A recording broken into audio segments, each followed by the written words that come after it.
దానంతట అది ఏర్పడుతుండే శ్వాస ప్రశ్వాసల నివృత్తి అవస్థే స్థిర ప్రాణరూప జీవన కృష్ణుడు. ఏకాంతంగా అంటే గోపనంగా సాధన చేసేవాళ్ళే గోపులు. గోపీ శబ్దానికి అర్థం కూడా అదే. గోపిక తన శరీర రూపమైన బృందావనంలో ఈ జీవన కృష్ణుడి ప్రకాశ రూపమైన ఆగమనం కోసం ఎప్పుడూ ఎదురుచూస్తూ ఉంటుంది. గురుకృప లేనిదే ఇది జరగదు.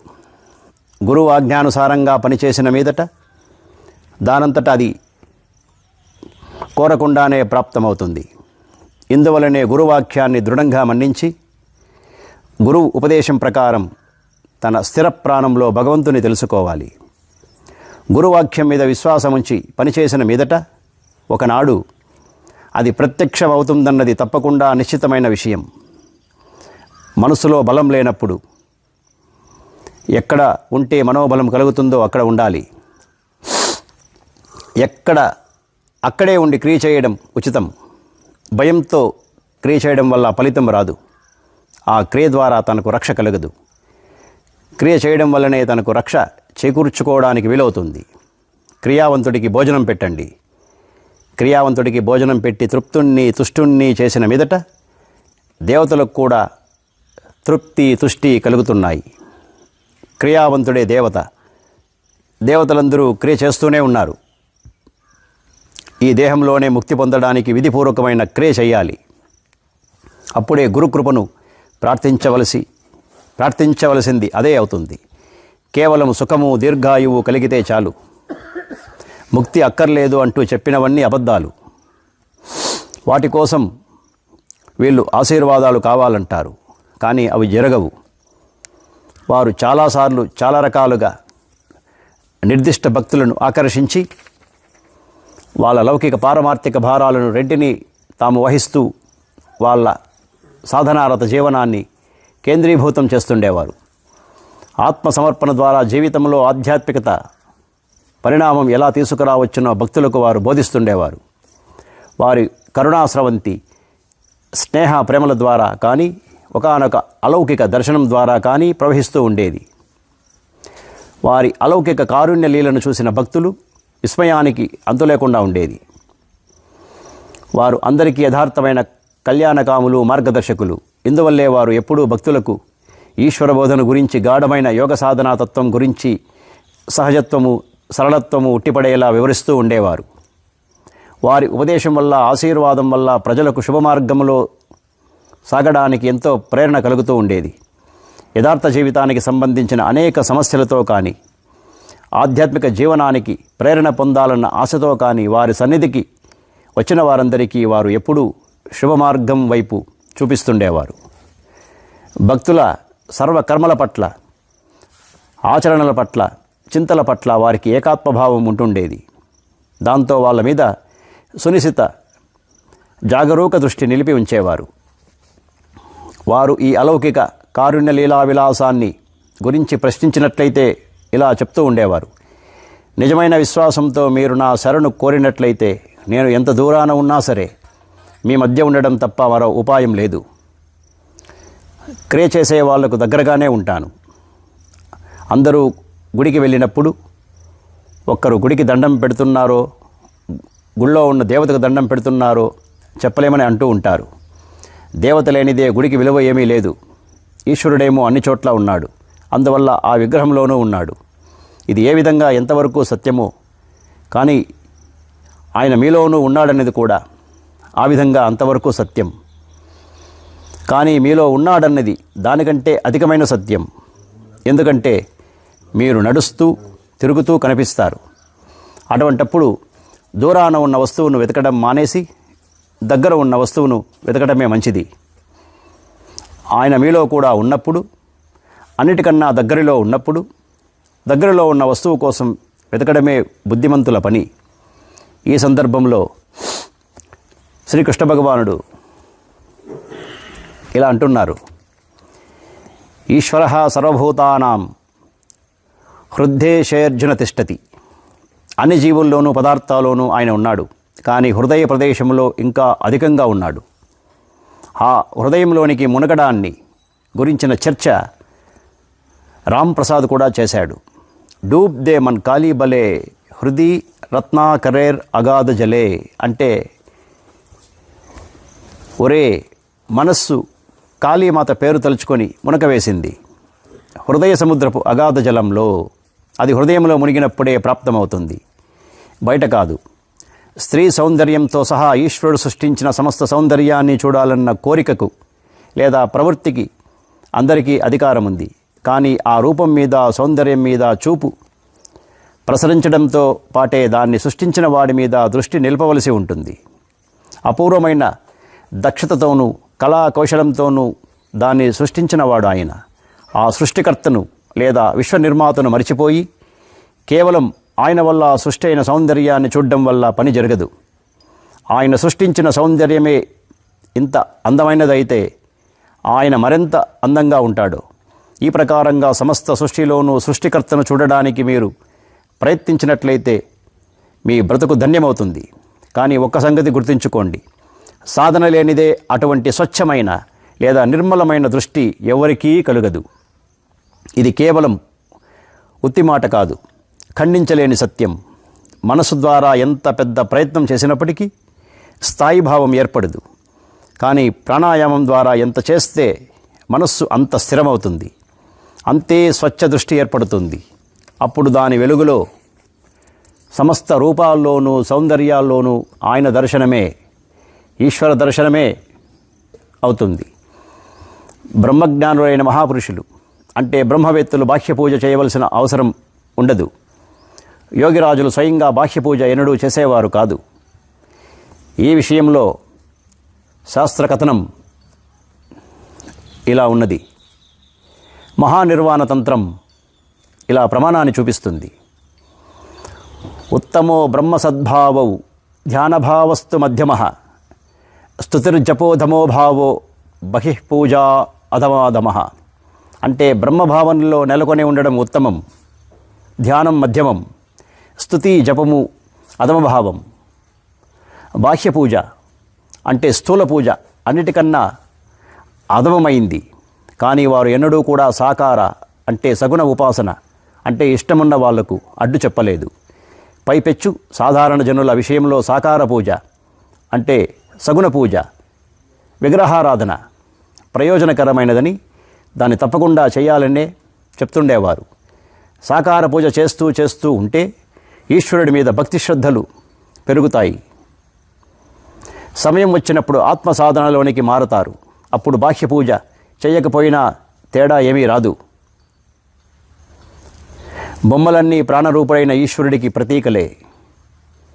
ఋషులు ధ్యానం ద్వారా దర్శనం పొందిన రూపాలన్నిటినీ విగ్రహాల రూపాల్లో స్థాపన చేసి సాధారణ ప్రజలందరూ వాటి మీద శ్రద్ధానిష్టలతో ఆకర్షణపూర్వకంగా పూజ చేయాలని నిర్దేశించారు. సామాన్య జనులకు ఆత్మకర్మను గురించిన జ్ఞానం లేదు. అందువల్ల తమ అంతర్దృష్టి ద్వారా ఆ రూపాల్ని వాళ్ళు దర్శించుకోలేరు. తెలియవచ్చే ప్రతిదానికి రెండు పక్షాలు ఉంటాయి. ఒకటి బహిరంగ రూపంలోనూ, ఇంకొకటి అంతరంగ రూపంలోనూ విడివడి ఉంటాయి. సాధన రంగంలో ఈ రెండు పక్షాల్లో విగ్రహ పూజ, తీర్థాటనం, వ్రతం, ఉపవాసం, గంగాస్నానం, జపం, సంకీర్తనం, స్తోత్రం, అతిథి సేవ, దరిద్ర సేవ, సాధు సేవ మొదలైనవి సాధనంలో బహిరంగమైనవి అంటే బాహ్య అంగాలు. ఆత్మకర్మ ఒక్కటే అంతరంగ సాధన. ఉద్యోగ రంగంలో పైకి రావడానికి ఒక క్రమం లేదా లక్ష్యం ఎలా ఉంటుందో అలాగే జీవుడి ఉన్నతికి కూడా ఒక క్రమం ఉంటుంది. దయాళువులు, మానవ ప్రేమికులు అయిన సహృదయ ఋషులు మనుషులందరికీ అంతర్లక్ష్య సాధన అంటే అంతరంగ సాధన స్పృహ లేదు కాబట్టి బహిరంగ సాధనను వ్యాప్తి చేశారు. మనుషులందరూ ఈశ్వర ప్రాప్తి పొందాలని కోరరు. ఈశ్వరుడి ఐశ్వర్యం పొందడంలోనే వాళ్ళు సంబరపడిపోతారు. ఐశ్వర్యాన్నే ఈశ్వరుడు అనుకుంటారు. ఈ విధమైన జనుల సంఖ్య ఎక్కువ. వీళ్ళ కోసమే ఋషులు బహిరంగ సాధనకు గౌరవం చేకూర్చారు, దాన్ని ప్రచారం చేశారు. ఈ రకమైన బహిరంగ సాధననిస్తూ జన్మాంతరం ద్వారా జీవుడు పరిశుద్ధుడవుతాడు. సాధన తాలూకు అంతరంగత వైపు దృష్టి మళ్లిస్తాడు. అప్పుడే అతడు అంతరంగ సాధనలో మునగడానికి తగినవాడవుతాడు. అంతరంగ సాధన ద్వారా ఆత్మరాజ్య స్థాపన చేయగలుగుతాడు. అందుకే పంచదశి దానికి ప్రమాణాన్ని ఈ విధంగా చూపిస్తుంది. యథాగాధ నిధేర్లబ్ధౌ నోపాయ ఖననం వినా మల్లాకేపి తథా స్వాత్మచింతాం ముక్త్వా నచాపరః. అంటే రత్నాలగని కంటికి అవుపడుతూనే ఉన్నప్పటికీ వాటిని పొందడానికి తవ్వి తీయడం తప్ప మరో ఉపాయం లేనట్లే ఆత్మచింత లేదా ఆత్మకర్మ లేనిదే నన్ను ఆత్మను చూడడానికి లేదా ప్రాప్తింపచేసుకోవడానికి వేరే ఉపాయం లేదు. బహిరంగ సాధనలో అవిక్రమ అంటే ప్రారంభ లేదా స్థానచ్యుతి సంబంధమైన దోషం ఉంటుంది. కానీ అంతరంగ సాధనలో అవిక్రమం ఏదీ ఉండదు. బహిరంగ సాధనలో దేవతల పూజ చేయడానికి మొదట శుద్ధమైనటువంటి బట్టలు కట్టుకోవలసి ఉంటుంది. అపరిశుభ్రమైన బట్టలు కట్టుకొని దేవతా విగ్రహాలను ముట్టుకోవడం పూజా పద్ధతికి విరుద్ధం, లేకపోతే పాపం అంటుతుంది. స్వచ్ఛమైన ఆవు నెయ్యి తప్ప మరొకటేదీ హోమం చేయకూడదు. అలా చేస్తే పాపం వస్తుంది. ఇంతేకాకుండా పువ్వులు, గంగాజలం, తులసి పత్రాలు మొదలైనవి అవసరం. కానీ అంతరంగ సాధనకు ఇవేవి అవసరం లేదు. శుద్ధమైన బట్ట కట్టుకోకపోయినప్పటికీ దోషం లేదు. బాహ్యమైన ఉపచారాలేవి అవసరం లేదు. కేవలం మనసుతోనూ ప్రాణంతోనూ మాత్రమే అంతరంగ సాధన చేయవలసి ఉంటుంది. ఈ రెండు వస్తువులు అందరి దగ్గర ఉన్నాయి. అందువల్ల ప్రాణకర్మే అంటే ప్రాణాయామమే అంతరంగ సాధనకున్న ప్రధానమైన విశిష్టత. శ్రీకృష్ణ భగవానుడు ఇలా సెలవిచ్చారు: నేహాభి క్రమనాశోస్తి ప్రత్యవాయోన విద్యతే. అంటే ఈ నిష్కామ కర్మయోగంలో అభిక్రమ లేదా ప్రారంభ విఫలత ఉండదు. ఏ దోషము, ఆటంకము, పాపము కూడా ఉండవు. దీని తాత్పర్యం ఏమిటంటే నిష్కామ కర్మయోగానికి అంటే ప్రాణకర్మకు ఎలాంటి అభిక్రమ దోషమూ లేదు. ఎందుకంటే ఇది నిష్కామ కర్మ కావడం వల్ల దీంట్లో కామం ఏమీ ఉండదు. ఇది దానంతట అది నడుస్తూ ఉన్నది. దీనికి కొత్తగా మొదలు పెట్టడం అనేది ఏదీ ఉండదు. ఇది సహజమైనది, పుట్టుకతోనే వచ్చినది. గంగాస్నానం బహిరంగ సాధనలోనిది. అన్ని వర్గ శ్రేణుల ఉన్నత అధమ జనసామాన్యం గంగాస్నానం చేస్తూనే ఉన్నారు. దీంట్లో ఏమీ ఆటంకం లేదు. గంగా స్రోతస్వినిలో స్నానం చేయడం వల్ల ఆరోగ్యం మెరుగుపడ్డం అన్నది అందరికీ సమానమే. అలా మెరుగుపడుతూనే ఉంటుంది. కానీ ఎవరైనా గంగా స్తోత్రం పఠిస్తూ భక్తిపూర్వకంగా గంగా స్నానం చేసినట్లయితే అతని ఆరోగ్యం మెరుగుపడ్డంతో పాటు భక్తిలో కూడా ఉత్కర్ష పెరుగుతుంది. ఇది అతనికి ఆదనపు లాభం. ఇంతకు మించి మరేమీ కలగదు. కానీ ఎవరైనా గంగకు అధిష్టాత్రి ఆయన దేవీ దర్శనం చేసుకోవాలనుకుంటే ధ్యానం ద్వారా అది కలుగుతుంది. కానీ ఒకవేళ ఎవరైనా జీవితాన్ని సఫలం చేసుకోవాలన్న ఉద్దేశంతో కృతార్థుడు కావాలని కోరినట్లయితే తన దేహంలోనే ఉన్న త్రివేణిలో తప్పకుండా స్నానం చేయాలి. ప్రతి ఒక్క మనిషిలోనూ ఇడ, పింగళ, సుషుమ్న అనే ముఖ్యమైన నాడులు 3 ఉన్నాయి. జ్ఞాన సంకలిని తంత్రంలో చెప్పిన ప్రకారం వరుసగా ఇవి గంగా, యమున, సరస్వతి అన్న పేర్లతో పరిచితమైనవి. అందుకే జ్ఞాన సంకలిని తంత్రం ఈ విధంగా ప్రమాణాన్ని చూపిస్తున్నది. ఇడా భగవతి గంగా పింగళ యమునా నది, ఇడా పింగళయోర్మధ్యే సుషుమ్నా చ సరస్వతి, త్రివేణి సంగమో యత్ర తీర్థరాజ స ఉచ్యతే, తత్ర స్నానం ప్రకుర్వీత సర్వపాపై ప్రముచ్యతే. అంటే ఇడానాడి గంగ, పింగళనాడి యమున, ఇడా పింగళుల మధ్య ఉండే సుషుమ్నా నాడి సరస్వతీ నది, ఆజ్ఞాచక్ర కనుబొమ్మల మధ్య బొట్టు పెట్టుకునే స్థానం. ఆ స్థానాన్ని తీర్థరాజమైన త్రివేణి ప్రయాగ అని అంటారు.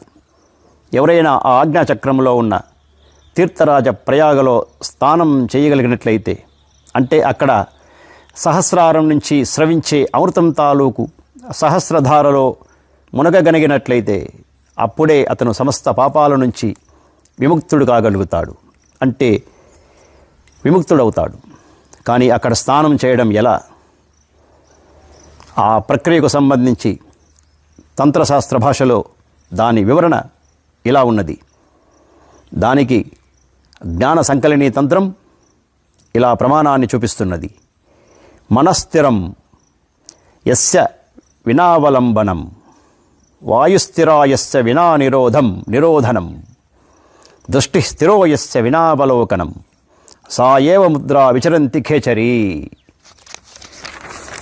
అంటే దేన్ని పట్టుకు వేలాడకుండా మనస్సును స్థిరం చేసి,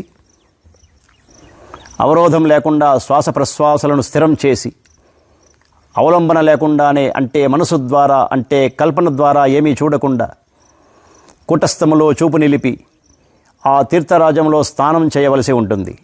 దాన్నే ఖేచరీ ముద్రలో అవస్థితి అన్న పేర పిలుస్తారు. దీన్నే శ్రీకృష్ణ భగవానుడు మన్మనా అని అన్నారు. అంటే నాలో మనసు ఉంచు, నిమగ్న చిత్తుడవు, మన్మనాభవ మద్భక్తో మధ్యాజీమాం నమస్కురు.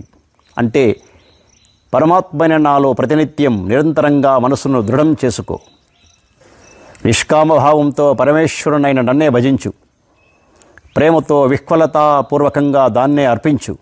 దీని తాత్పర్యమేమంటే చంచల మనస్సే జీవుడి వర్తమాన మనస్సు. వర్తమానమైన దాని ద్వారానే జీవుడు అన్ని పనులు చేస్తాడు. ఈ వర్తమాన మనస్సును ప్రాణకర్మ ద్వారా స్థిరం చేసుకున్న మీదట వర్తమాన చంచల మనస్సు లేకుండా పోతుంది. అది స్థిర మనస్సుగా మారిపోతుంది. అప్పుడే మనస్సుకు స్థానం ఏర్పడుతుంది.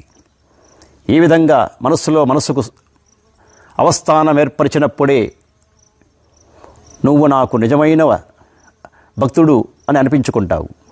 అంతేకాకుండా నన్నే పూజిస్తూ యజనశీలుడి రూపంలో అంటే నా యజ్ఞమే చేసే ఉపాసకుడి రూపంలో నాకే నమస్కారం చేస్తావు. అంటే నీకు నువ్వే నమస్కారం చేసుకుంటావు. అంటే నిన్ను నువ్వే తెలుసుకుంటావు. ఇందువల్లే ప్రహ్లాదుడికి భగవంతుడి దర్శనం అయినప్పుడు ఆయన తన ఆరాధ్య దైవంతో నమస్తుభ్యం నమో మహ్యం తుభ్యం మహ్యం నమో నమః అని విష్ణు పురాణం ప్రమాణంగా చెప్పి అతను ప్రణామం చేస్తాడు. బాహ్యమైన గంగలో శరీరాన్ని ముంచి స్నానం చేస్తుంటారు. కానీ అంతర్గంగలో దేహాన్ని ముంచడానికి వీలు కాదు. అక్కడ మనస్సును ప్రాణాన్ని మాత్రమే ఉంచడానికి వీలవుతుంది. ఈ విధంగా మనఃప్రాణాల్ని కూటస్థ రూపిణి అయిన త్రివేణిలో ముంచి స్నానం చేయగలిగితే జీవితం ధన్యమవుతుంది. ప్రాపంచిక మాయామోహం లేదా భవరోగం దూరమైపోతుంది. జన్మ మృత్యు ప్రవాహం ముగిసిపోతుంది.